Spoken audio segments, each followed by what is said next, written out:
Viewers, welcome to my channel Deepika class 10th math.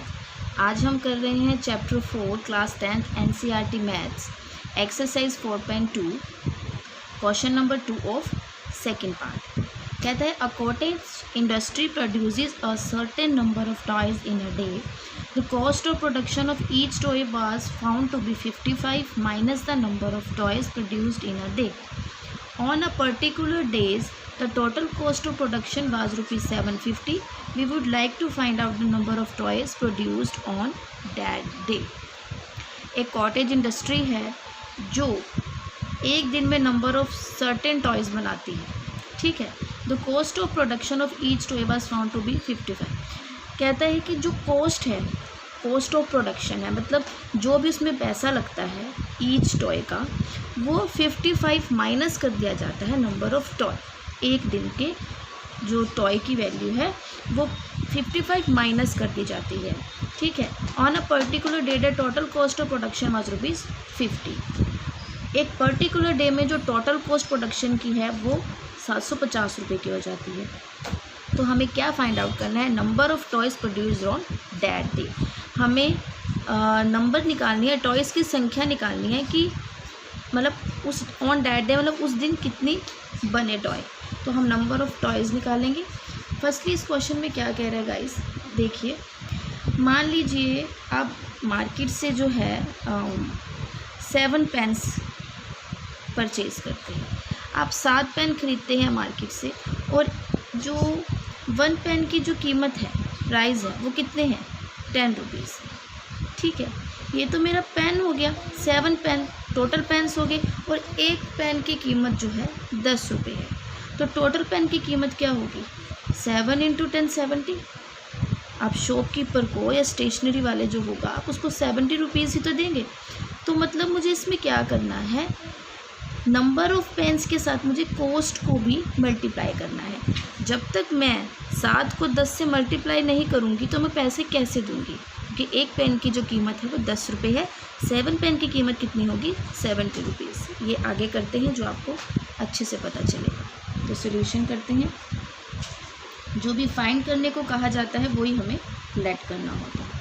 तो हम क्या लिखते हैं? Let the number of toys produced on that day is equals to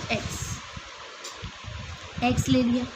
अब उसके बाद the cost of production of each toy, जो कॉस्ट है production of each toy 55 minus the number of toy. Number of toy x है, ठीक है। Number of toy x है तो 55 माइनस एक्स हो जाएगा। बस लिखना क्या है?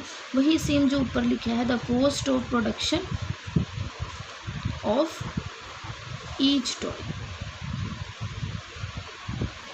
ऑन दैट डे भी आप लिख सकते हैं, एज यू विश। नहीं लिखना चाहते तो कोई बात नहीं, 55 माइनस एक्स आ गया। अब गाइस कहता है सो यहाँ पर अकॉर्डिंग टू क्वेश्चन ही लिख दीजिए, अकॉर्डिंग टू क्वेश्चन, ठीक है। तो टोटल कॉस्ट ऑफ प्रोडक्शन है। अब ये बात आ गई, जो मेरा नंबर ऑफ टॉय 7 है, ठीक है, और इसमें जो कॉस्ट ऑफ प्रोडक्शन है वो 55 माइनस, मान लीजिए 55 माइनस 7 कर दिया। तो जो 55 माइनस 7 होगा, या 55 माइनस आप ये जो सब्ट्रैक्ट करके आया 55 माइनस 7, हमारे पास 48 बचे, ठीक है। तो 48 × 10 480 हो जाता है। तो सिमिलरली यहीं पर करेंगे, x × 55 minus x is equals to, हमारे पास बचता है 750 कॉस्ट है, टोटल कॉस्ट। मतलब इन दोनों को मल्टीप्लाई करके हमें 750 मिलेगा। अगर 10 पेन्स है यहाँ पर तो 10 10 जा 100 होता है, अगर एक पेन की कॉस्ट 10 है, ठीक है गाइस। तो इसी करने सिमिलरली है, हमें बस मल्टीप्लाई करने से ही टोटल कॉस्ट मिलती है। तो ये क्या हो जाएगा? 55x minus x square is equals to 750,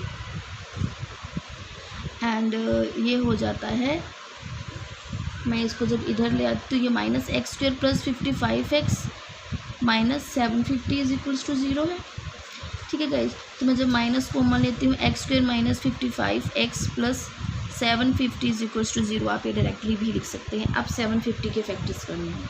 750 के फैक्टर्स भी करने हैं और हमें 55 भी चाहिए। तो 5 बन जा 5, 5 एक्स 25 0, 5 3 जा 15 0, 5 6 जा 30, 2 3 जा 6, 3 बन जा 3। अब इससे हमें जो है 750 भी निकालना है, 55 भी निकालना है। तो कैसे पेयर्स बन सकते हैं हमारे, देखते हैं। 5 5 से 25 और हमें 55 चाहिए, मतलब हम 25 यहाँ रख के देखते हैं और इसका करते हैं।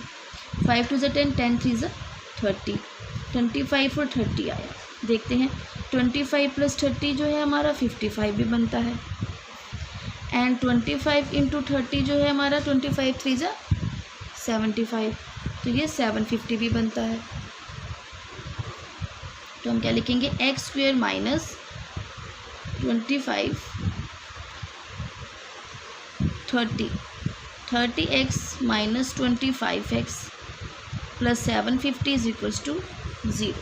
अब आप सोचेंगे मैं 25 लिखते लिखते यहाँ क्यों लिखा, क्योंकि 25 जो है इसके टेबल पर आता है। से 25 3 से 75 होता है, तो वो कट सकता था, इसलिए मैंने इसको यहाँ किया। x bracket x - 30 - 25 bracket x - 30 = 0। ठीक है गाइज, x - 25 आया और x - 30 = 0 आया। ये तो आपको समझ आया ही होगा। अगर नहीं आया तो आप मेरी प्रीवियस वीडियोस देख सकते हैं। फिर भी मैं आपको दोबारा बता देती हूँ। इसमें से दोनों में हम x कॉमन लेते हैं, कि दोनों में x है, x कॉमन लिया, अंदर x - 30 बचा। फिर उसके बाद 25 के टेबल में 750 भी जाता है, 25 भी जाता है, तो 25x/25 करते हैं तो x बचता है।